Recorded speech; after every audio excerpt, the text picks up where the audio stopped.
What's up? Okay, so I am in a mood right now. I'm very upset. Um, and I just want to rant. So I may not ever post this. I might post it. I don't know. But this is for me to get all of my emotions out because sometimes talking about it is the correct answer. And shutting people down and telling them to just shake it off or take a nap doesn't freaking work.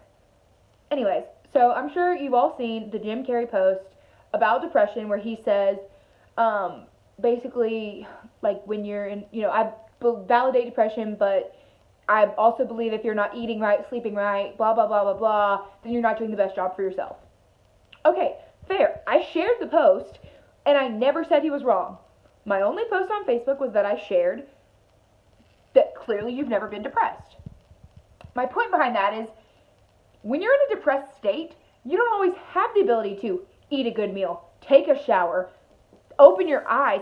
But like you don't have the ability. When you are in that state of mind, you are so exhausted and so worn out, and like literally the smallest things require every bit of energy within you. So sure, if I'm in a depressed state, I would probably love to go take a shower, but the amount of energy that requires, I do not physically have.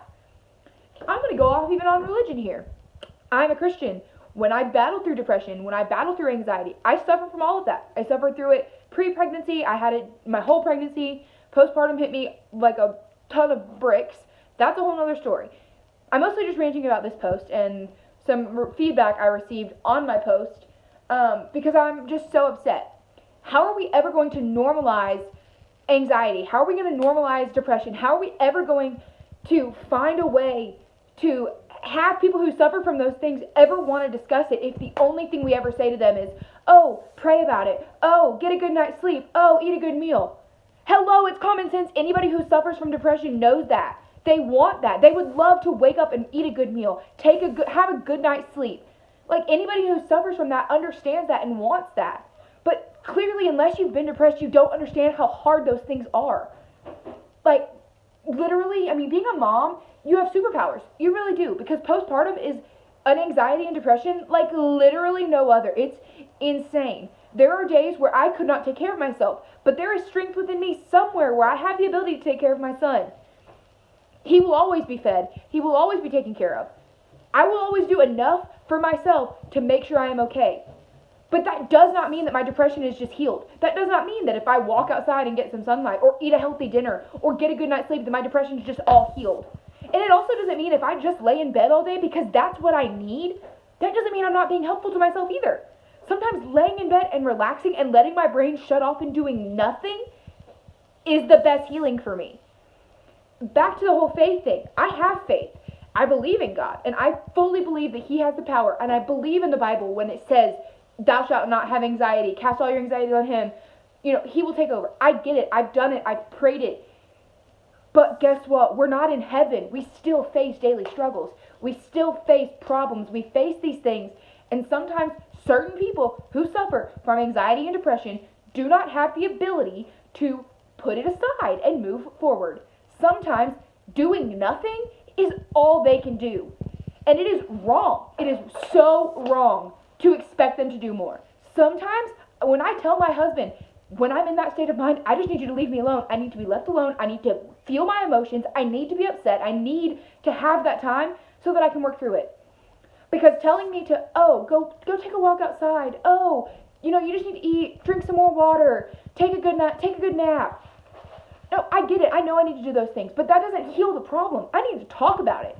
And how are we ever going to get people who suffer from these things to talk about it if the only solution we ever give them is, have you tried eating right? Have you tried sleeping right? Obviously, we've tried those things. They don't work. They don't.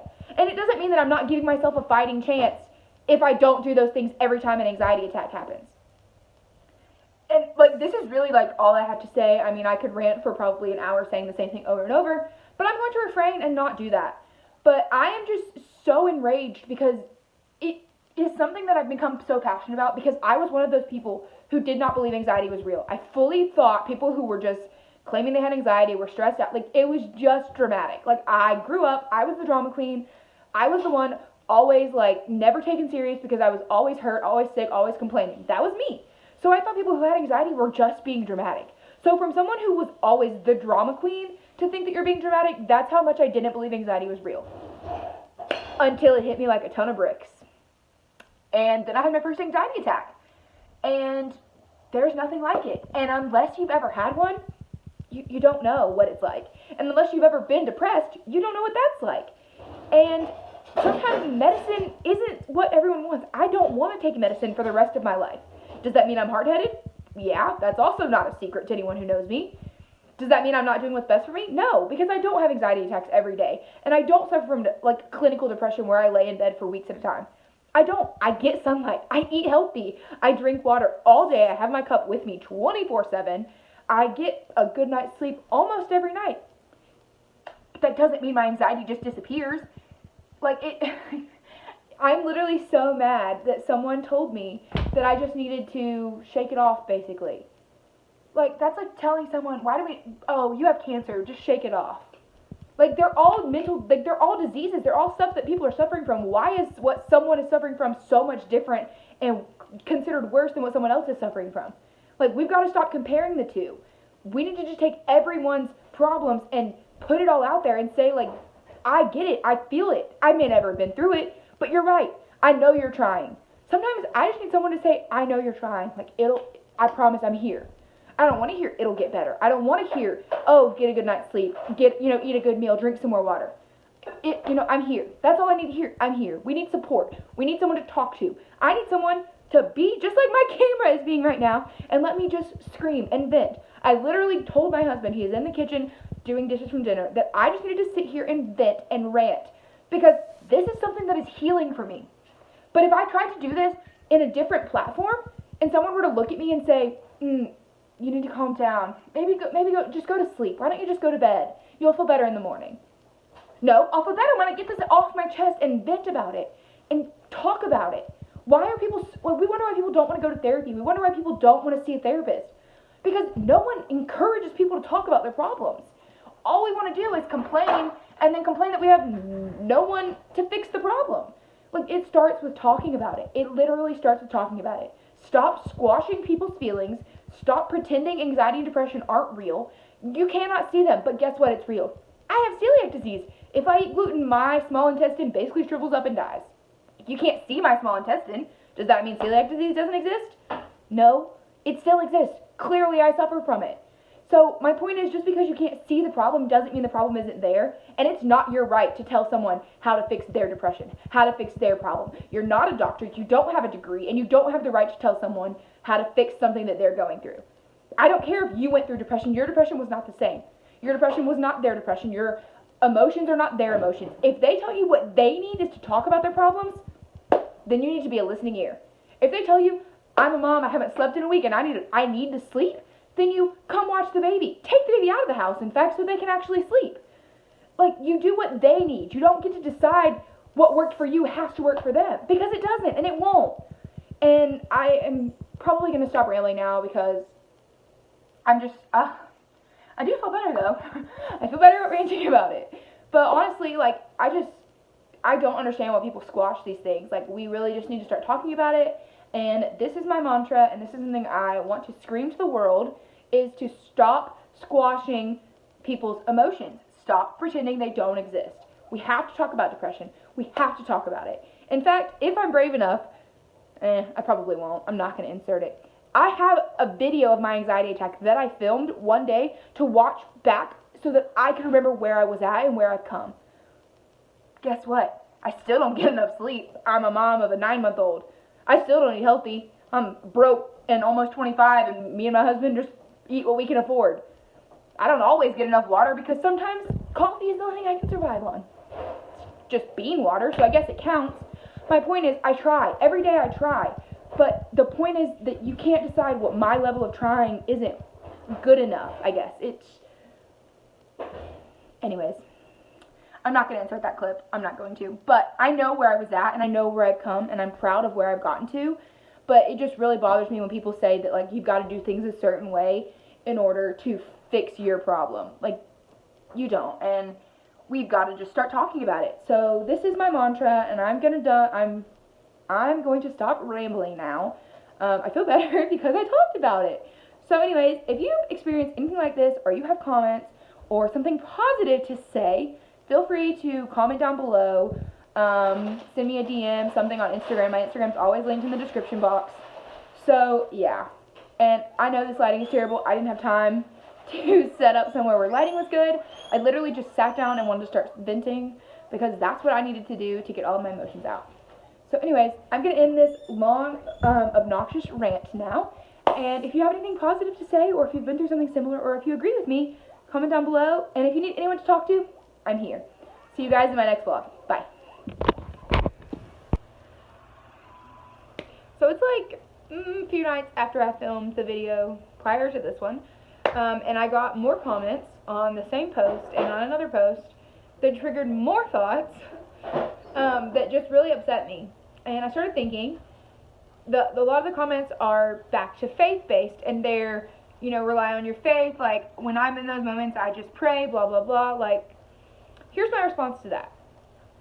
I do all of those things. It doesn't cure anxiety. It might help in the moment, but people with cancer, people with diseases, people with no arms, like, they still have their faith, and they can still pray, and they can still meditate on the Word, and they can still cling to the truth, but it doesn't cure the disease. It doesn't cure, it doesn't bring their arm back. It doesn't cure those things. So, yes, it's a comfort. Yes, it's a comfort item. Yes, God is all a powerful, all amazing, wonderful healer, and yes, He can heal cancer if He chooses, but sometimes the cancer takes people. Doesn't matter if they prayed every single day, every moment of every day. Sometimes life still happens. And my point to that is anxiety is the exact same. The whole point of my entire rant has been that we have to normalize it just like everything else. We have to stop pretending that mental disorders, because we can't see them, aren't real. It just frustrates me because in those moments, yes, I pray, and yes, that's my comfort. Just like when I'm sick and I want to drink a lot of water, or I want to curl up under a blanket, like, those are things that help in the moment. Those are things that assist. We take Tylenol as a medicine. Those are things that are medicines, but they don't cure the problem. Anxiety cannot be cured by never-ending prayer.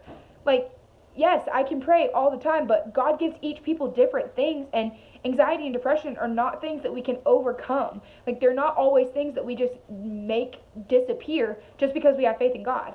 If that was, like, the case, then it wouldn't exist, because people with anxiety and depression a lot of times are people that are super strong in their faith, but it doesn't make it just go away. And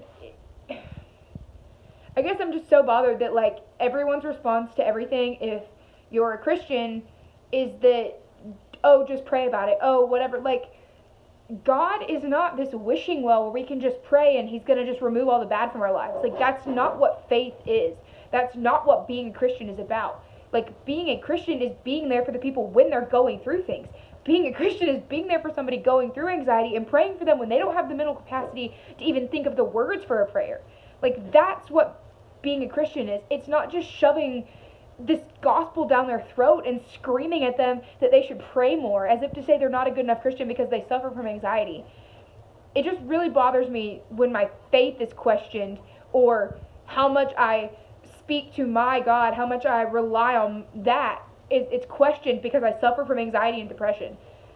Like, the two, you can't justify that. You can't justify those rude comments and my faith. Like, that, I'm more offended than I am anything. Like, that makes me so mad that you would even have the ability to sit and question my faith because I suffer from anxiety. Like, yes, praise music helps in the moment, just like chemo helps cancer. Those are helpful. They're things that are there for support in the moment, but they don't take the pain away. They don't take it all away and make it never come back ever again. And it really bothers me that that's the go-to answer for everyone, for everything. Like, I have faith. Like, I am very strong. I have been through things that have given me a faith that I never knew. When I moved to Australia and lived, I'll link my blog down below. There was a time in my life when I was living there and I felt more alone than I ever have in my entire life, but it was also the most I've never audibly heard God until that moment. Like, I've experienced that. I have a faith. I have that background. I grew up in Christian school, which doesn't mean anything. People that grow up in Christian schools don't automatically have this strong faith. But I know what I believe. I know why I believe. I believe it because of things I've experienced. So don't question my faith just because I have anxiety and ask for help. Why do you think people don't ask for help? Is because the only solution is to just throw Jesus down their throat. Like, I would rather someone show me Christ by being there for me and hugging me and giving me comfort and support rather than just telling me to go pray. It's just very contradicting and very, in my opinion, it's very the opposite of being a Christian. And so it just bothers me that that's the perception that people jump to immediately. So this is just my update and where I'm at and thought process. And who knows, by the time this video goes up on Monday, maybe there'll be more updates. I don't know. But I'll link the blog post down below of a time in my life when I visibly felt God. Just, not that I should have to justify my faith, but it was a post that really was like, it was a trivial moment in my spiritual faith. And so I'll link that below if you guys care to read it. But yeah, we've just got to work on the words that we use to people who suffer from anxiety and depression. It's not okay to tell them to just be okay or to get over it or to move on or to not have feelings. It's not okay to say those things. It's not. It's just not okay. And I don't care how I have to scream it to the mountaintops, what relationships I lose, what friendships I lose. Like, it's not okay to say those things. It's not okay to question my faith because I suffer from anxiety. Like, it's not okay. And I know I said that a lot in the last video, but I mean, it's not okay. And we've got to work towards, we got to do better. We have to do better. So if there's a new update, I'll give more updates. Otherwise, this is it. See you guys in the next video. Bye.